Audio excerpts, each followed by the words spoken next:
வணக்கம் நண்பர்களே, இது உங்கள் கதை உலகம். எங்க பதிவுகளை லைக் பண்ணுங்க, ஷேர் பண்ணுங்க, எங்க சேனலுக்கு சப்ஸ்கிரைப் பண்ணி பக்கத்துல இருக்க பெல் ஐக்கானையும் பிரஸ் பண்ணுங்க. அப்பதான் என்னுடைய பதிவுகள் உடனுக்குடன் உங்களை வந்து சேரும். ஃப்ரெண்ட்ஸ், இந்த கதையை நீங்க கேட்டிருக்க மாட்டீங்க, நான் ரொம்ப நம்புறேன். ஏன்னா நான் இது ஏதோ ஒரு லிங்க்ல பிடிச்சி எடுத்த கதை. உங்களுக்கு பிடிச்சமான ரைட்டர் தான். இருந்தாலும் இது அதிகம் யாரும் வாசிச்சிருக்க மாட்டீங்கிற ஒரு நம்பிக்கையோட இந்த கதையை நான் வாசிக்க போறேன். வாங்க. மணி மணி. ஒரு வெள்ளிக்கிழமையின் முற்பகல் நேரம் மணி 11:45. அந்த தனியார் வங்கியின் கிளை தீப்பிடித்த திணிசில் பரபரப்போடு இயங்கிக் கொண்டிருக்க, மேனேஜர் சுந்தரேசன் கண்ணாடி சுவர்களாலான கேபினுக்குள் உட்கார்ந்து கம்ப்யூட்டரில் கவனமாயிருந்த வினாடிகளில் அவரது செல்போன் சிக்கனமான டெசிபலில் டயல் டோன் இட்டது. டிஸ்பிளே பார்த்தார். எதிர்முனையில் regional manager Iravatham. Sundaresan computer திரையை ஃப்ரீஸ் செய்துவிட்டு செல்போனை எடுத்து தன் இடது காதுக்கு பவ்யமாய் ஒற்றினார். Good morning sir. Good morning Sundaresan. இன்னைக்கு நம்ம பர்சனல் கஸ்டமர்ஸ் கூட்டம் அதிகமா இருக்கும்னு நினைக்கிறேன். ஆமா சார், வர மண்டே பொங்கல், நடுவுல 2 நாள் தான் இருக்கு. எக்ஸ்ட்ரா கேஷ் கவுண்டரை ஓப்பன் பண்ணியும் கூட்டம் குறையல. ரெமிட்டன்ஸ் நிறைய வந்துட்டு இருக்கு. That's fine. நீங்க எப்போ பொங்கலுக்காக ஊருக்கு கிளம்புறீங்க? இன்னைக்கு சாயந்தரம் சார். எத்தனை மணிக்கு? சாயந்தரம் 4:30 மணிக்கு சதாப்தியில டிக்கெட் ரிசர்வ் பண்ணியிருக்கேன் சார். பிரான்ச் க்ளோசிங் டைம் 3 மணி. கரெக்டாக 3 மணிக்கெல்லாம் பேங்கை விட்டு கிளம்புனா தான் பக்கத்தில் இருக்கிற என்னோட ரூமுக்கு போய் பேக் பண்ணிட்டு ரயில்வே ஸ்டேஷனுக்கு போய் சேர முடியும். ஐராவதம் குறுக்கிட்டு கேட்டார். அப்படின்னா கஸ்டமர்ஸ்க்கான சர்வீஸை எல்லாம் சீக்கிரம் முடிச்சு கேஷ் பேலன்ஸை டேலி பண்ணி ஆகணுமே. அதெல்லாம் பண்ணிடலாம் சார். நேத்தே பக்காவாக பிளான் பண்ணிட்டோம். இன்னைக்கு எல்லா ஸ்டாஃபும் சின்சியராக அவங்க வேலையை பார்த்துட்டு இருக்காங்க. எங்க லேக் இருக்கோ அதையும் மானிட்டர் பண்ணி அதுக்கான ஆக்ஷன் எடுத்துட்டு இருக்கோம். ஒவ்வொருத்தருக்கும் அவங்க ஊருக்கு போற ஆர்வம் வேற. சென்சிட்டிவ் ஏரியா கேஷ் மட்டும்தான், அதுவும் ஆன்லைன் டேலி. இப்போ மணி 12 தானே, எல்லாம் க்ளோசிங் டைம்ல வைண்ட் அப் பண்ணிடலாம் சார். இதெல்லாம் கரெக்டா பிளான் பண்ணுங்க. பிஸ்னஸ் டார்கெட் அச்சீவ் பண்றதுல கோட்டை விடுங்க.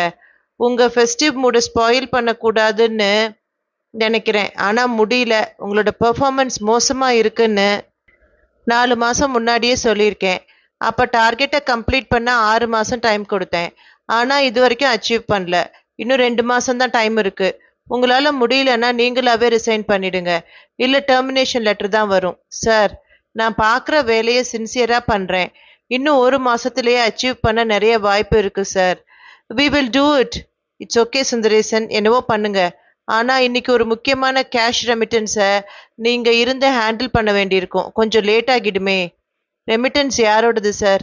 அது வேறு யாரும் அல்ல, நம்ம பேங்கோட வேல்யூபிள் கஸ்டமர்ஸ்ல ஒருத்தரான jewellery mart owner Ratna Sabapathi. ஒரு பெரிய தொகையை நம்ம பிரான்ச்ல கட்ட போறார். அந்த தொகையை நெஃப்ட்ல கட்ட முடியாது. காரணம், 2 நாள் நகை வியாபாரத்துல 5 கோடி ரூபாய் அளவுக்கு கேஷ் கலெக்ஷன் ஆயிருக்கு. அவ்வளோ பெரிய தொகையை கடையிலையோ வீட்லயோ வச்சுக்க அவர் ரொம்பவும் பயப்படுறார். அவரோட பயம் நியாயமானதுதான் சார். ஆனா அவர் கொஞ்சம் சீக்கிரமா பேங்க்குக்கு வந்தா பரவாயில்ல. அவருக்கு சிட்டில 3 கடை இருக்கு.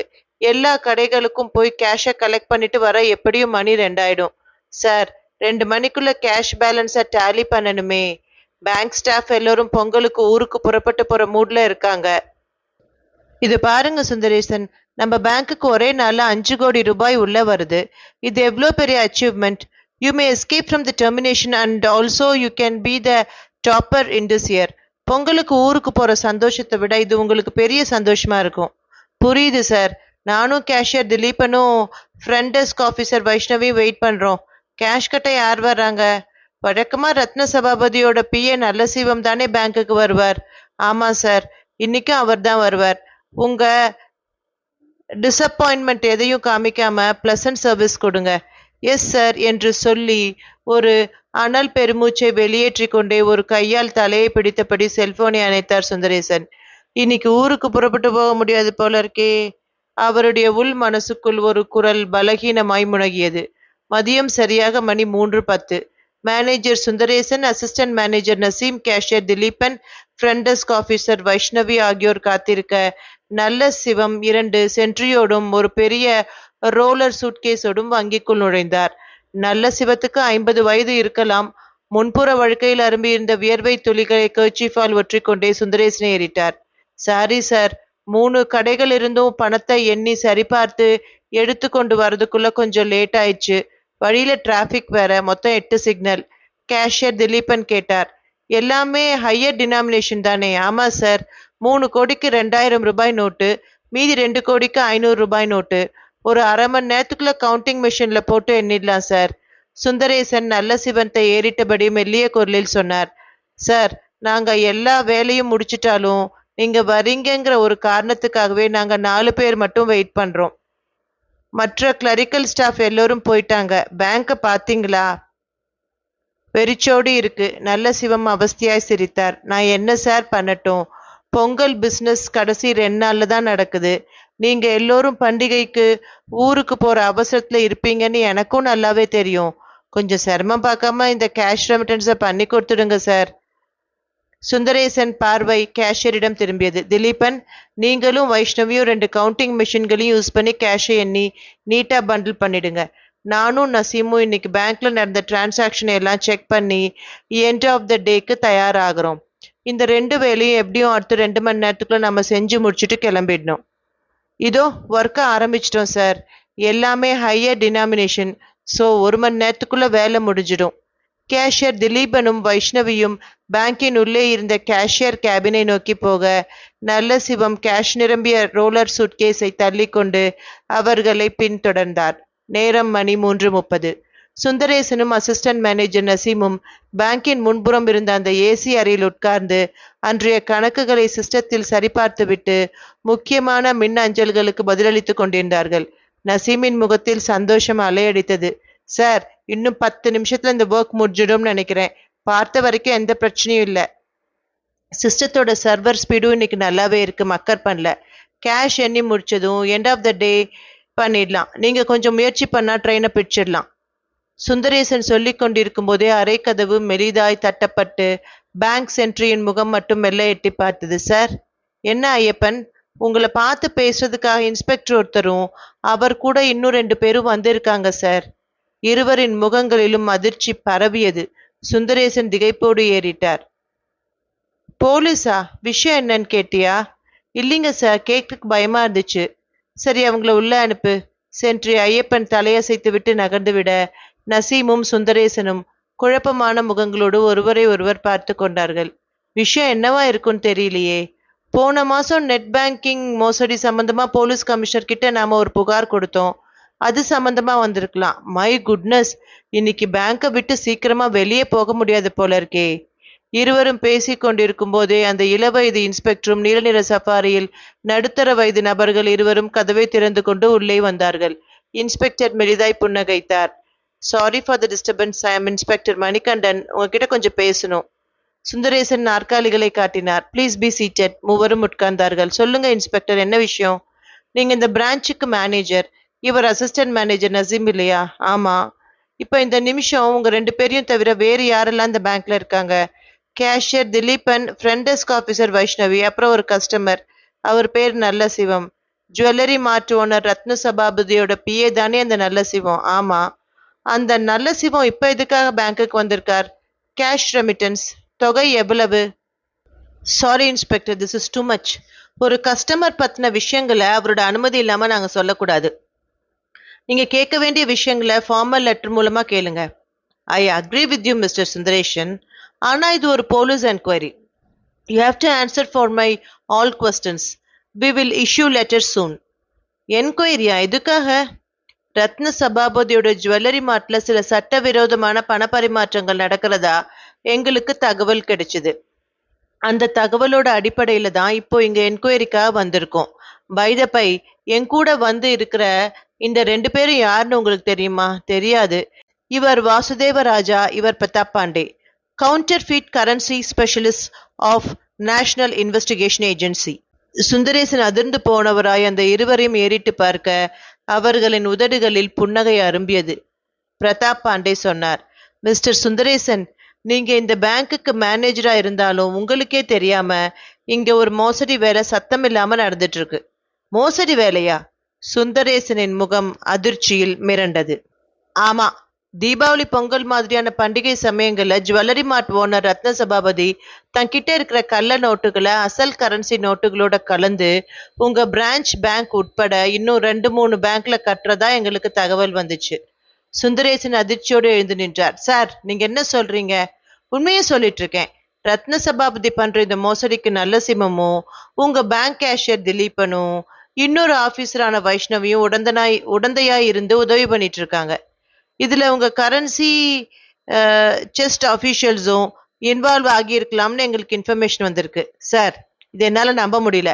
யாரோ உங்களுக்கு பொய்யான தகவலை கொடுத்துருக்காங்க. அது சரியான தகவல் தான் உங்களுக்கு நிரூபிக்கிறோம். வாங்க, உள்ள போய் பணத்தை எண்ணிட்டு இருக்க அவங்கள பார்க்கலாம். வாசுதேவ ராஜாவும் பிரதாப் பாண்டேவும் எழுந்து கொண்டார்கள். இருள் மண்டிய முகங்களோடு சுந்தரேசனும் நசீமும் முன்னால் நடந்து போக மற்றவர்கள் பின்தொடர்ந்தார்கள். கவுண்டிங் மெஷினில் கரன்சிகள் படபடவென்று சத்தத்தோடு எண்ணப்பட்டு கொண்டிருக்க அவற்றை சரிபார்த்து எடுத்து பண்டல்களாக கட்டியபடி ஏதோ பேசியவாறு உட்கார்ந்திருந்த திலீபனும் வைஷ்ணவியும் அறைக்குள் நுழைந்த 5 பேரை பார்த்ததும் குழப்பமான முகங்களோடு நிமிர்ந்தார்கள். சுரேந்திரன் அவர்களை நெருங்கினார். திலீபன், வைஷ்ணவி, உங்க 2 பேரையும் ஒரு தகவல் சம்பந்தமா விசாரிக்க போலீஸ் இன்ஸ்பெக்டரும் கவுண்டர்ஃபிட் கரன்சி டிபார்ட்மெண்ட்டை சேர்ந்த 2 ஸ்பெஷலிஸ்டும் வந்திருக்காங்க. இருவரும் மிரண்ட பார்வைகளோடு எழுந்து நின்றார்கள். என்ன விசாரணை சார்? ரத்ன சபாபதியின் ஜுவல்லரி மார்ட்லேருந்து நல்ல சிவம் கொண்டு வந்த 5 கோடி ரூபாயும் மெஷின்ல போட்டு கவுண்ட் பண்ணிட்டீங்களா? கிட்டத்தட்ட முடிஞ்சது சார். இன்னும் ஒரு 20 லட்சம் ரூபாய் மட்டும் எண்ண வேண்டியிருக்கு. என்ன சார், ஏதாவது பிரச்சனையா? வாசுதேவ ராஜா 2 அடி முன்னால் வந்தார். பிரச்சனை தான். நல்ல சிவம் கொண்டு வந்த பழத்தை மெஷின்ல போட்டு கவுண்ட் பண்ணும்போது ஃபேக் நோட்டு, கள்ள நோட்டு ஏதாவது இருந்ததா? இல்ல சார். நல்லா கவனிச்சிங்களா? என்ன சார், இப்படி ஒரு கேள்வியை கேட்குறீங்க? அப்படி கள்ள நோட்டு இருந்தா கவுண்ட் பண்ணும்போது அது மெஷின்ல இருந்து வெளியே வந்து விழுந்து இருக்குமே. அப்படி எதுவும் விழலையா? விழல சார். ஒரு நோட்டு கூட இல்ல சார்.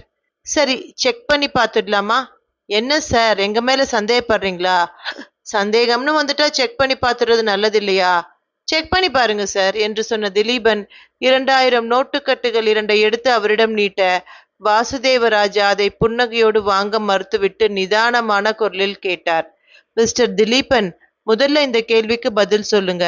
நீங்களும் வைஷ்ணவியும் சேர்ந்துதானே நல்ல சிவம் கொண்டு வந்த கேஷ் ரெமிட்டன்ஸை கவுண்ட் பண்ணிட்டு இருக்கீங்க? ஆமா சார். எந்த மிஷின்ல கவுண்ட் பண்றீங்க? இந்த மிஷின் தான் சார். திலீபன் கை காட்டிய மிஷினை பார்த்துவிட்டு இதழோரம் ஒரு சிறிய சிரிப்பை உதிர்த்தார் வாசுதேவராஜா. இது பேசிக் மாடல் மிஷினாச்சே. Normal cash counting machine. இந்த மிஷின்ல போட்டு கரன்சி நோட்டுகளை எண்ணினா கள்ள நோட்டுகளை கண்டுபிடிக்க முடியாதே.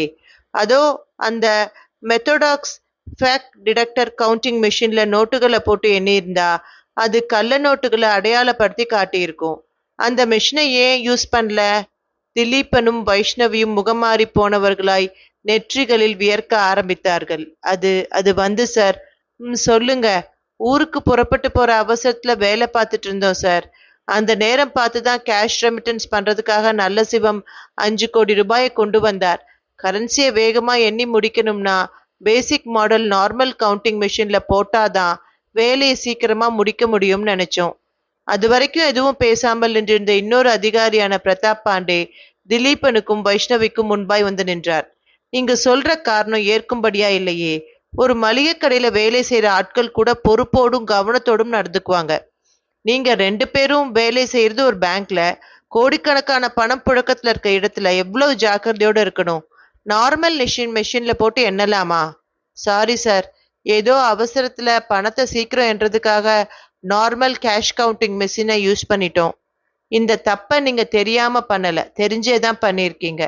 தீபாவளி, பொங்கல் மாதிரியான பண்டிகை கால அவசர நாட்கள்ல பேங்கோட கடைசி சில மணி நேரங்களை பயன்படுத்திக்கிட்டு கள்ள நோட்டுகளை நல்ல நோட்டுகளோடு கலந்து அதை உடனடியா பண்டல்களாய் கட்டி உங்க பேங்க் கரன்சி செஸ்ட்ல இருக்கிற கூட்டாளிங்க மூலமா ஏதோ ஒரு வழியில ஃப்ளோயிங் கேஷ் ரெமிட்டன்ஸ் கணக்குல சேர்த்துடுறது தானே உங்க வேலை. அந்த ஜுவல்லரி மாட்காரன் தர சில லட்சம் ரூபாய்களுக்கு ஆசைப்பட்டு இப்படிப்பட்ட காரியத்தை பண்றது மோசடியோட உச்சபட்சம். Did you know? சார், அழுகை வெடிக்கும் குரலில் ஏதோ சொல்ல முயன்ற வைஷ்ணவியை பிரதாப் பாண்டே கையமர்த்தி கொண்டே பேச்சை தொடர்ந்தார். மிகவும் நம்பகமான ஒரு இடத்திலிருந்து தகவல் கிடைச்சுதான் உடனடியா இங்க புறப்பட்டு வந்தோம். பேங்க்ல இருக்கிற மேனேஜருக்கே தெரியாம கள்ள கரன்சியை நல்ல கரன்சிகளோடு மிக்ஸ் பண்ணி பொதுமக்களுக்கு கொடுக்கறதுக்கு அபாரமான கிரிமினல் மூளை வேணும். இது மாதிரியான கரன்சி மோசடிகளுக்கு எங்க நேஷனல் இன்வெஸ்டிகேஷன் ஏஜென்சி வச்சிருக்கிற சீக்ரெட் கோட் நேம் என்ன தெரியுமா? Dark room crime. நீங்க ஸ்டார்டிங் பாயிண்ட் தான். இது எங்க போய் முடியுதுன்னு இன்னும் 24 மணி நேரத்துல தெரிஞ்சிடும். பிரதாப் பாண்டே சொல்லி புன்னகைத்த வினாடியில் வாசுதேவ ராஜா இடைமறித்தார். இப்போ இந்த நல்ல சீவம் கொண்டு வந்திருக்க 5 கோடி ரூபாயில எவ்வளவு கள்ள நோட்டு இருக்குன்னு பார்த்துடலாமா? சொன்னவர் ஃபேக் கரன்சியை கண்டுபிடிக்கிற டிடெக்டர் பொருத்தப்பட்ட மெத்தடாக்ஸ் கவுண்டிங் மிஷினை நோக்கி போனார். திலீபனும் வைஷ்ணவியும் இருண்டு போன முகங்களோடு தலை குனிந்தபடி நிற்க, வாசுதேவ ராஜா ரூபாய் நோட்டு கட்டுகளை எடுத்து பிரித்து மெஷினின் வாயிலில் வைக்க, அது ஒரு பறவையைப் போல சிறகடித்தபடி நல்ல நோட்டுகளை தன்னிடம் வைத்துக்கொண்டு கள்ள நோட்டுகளை வெளியே உமிழ ஆரம்பித்தது. சற்று தள்ளி நின்றிருந்த இன்ஸ்பெக்டர் மணிகண்டன் தன் அருகே இருந்த திலீபனையும் வைஷ்ணவியும் ஏறிட்டபடி கேட்டார். என்ன கள்ளநோட்டு வாசனை வருதா? அடுத்த 1 மணி நேரத்தில் போலீஸ் ஜீப் திலீபனையும் வைஷ்ணவியும் நல்ல சிவத்தையும் ஏற்றிக்கொண்டு புறப்பட, போலீஸ் இன்ஸ்பெக்டர் சுந்தரேசன் அறைக்கு வந்தார். சார், நீங்க ரகசியமா கொடுத்த சரியான தகவலால இன்னைக்கு ஒரு அதி முக்கியமான மோசடியை ஸ்மெல் பண்ணி கண்டுபிடிச்சிட்டோம். Thanks a lot. நீங்க ஒரு விசில் ஃப்ளோயரா இருந்து மிகப்பெரிய பண மோசடியோட ஆரம்ப புள்ளியை எங்களுக்கு காட்டிட்டீங்க. இதுல மாற்ற முதலைங்க உங்க பேங்க்ல இருக்கிற பெரிய அதிகாரிகளாவும் இருக்கலாம். ஒரு பேங்க் மேனேஜரா இருக்கிற உங்களுக்கு இதனால என்ன மாதிரியான பிரச்சனை வரும்னு எங்களுக்கு தெரியாது. ஆனா அதையெல்லாம் பொருட்படுத்தாம you have done a Herculean task. Thanks a lot. Sundaresan ஒரு கசந்த புன்னகையோடு ஊருக்கு புறப்படும் எண்ணத்தை துடைத்து எறிந்துவிட்டு, அந்த நிமிஷமே பொங்கல் பண்டிகையை கொண்டாடுகிற சந்தோஷத்தோடு 3 பேரின் கைகளையும் மாறி மாறி பற்றி குலுக்க ஆரம்பித்தார். பின் குறிப்பு: இது ஒரு கிரைம் த்ரில்லர் சிறுகதை மட்டுமல்ல, எச்சரிக்கையும் கூட. பண மோசடிகளில் எத்தனையோ வகைகள் இருக்கின்றன. இது ஒரு புது வகை. இது மாதிரியான அபாயங்கள் எதிர்காலத்தில் வந்துவிடக் கூடாது என்பதுதான் நம் கவலை. சம்பந்தப்பட்டவர்கள் கவனத்திற்கு. முற்றும். ஃப்ரெண்ட்ஸ், மேலும் இது போன்ற ஒரு வித்தியாசமான கதையோடு, அதாவது யாரும் வாசிச்சிராத கதையோடு விரைவில் உங்களை சந்திக்கிறேன். நன்றி, வணக்கம்.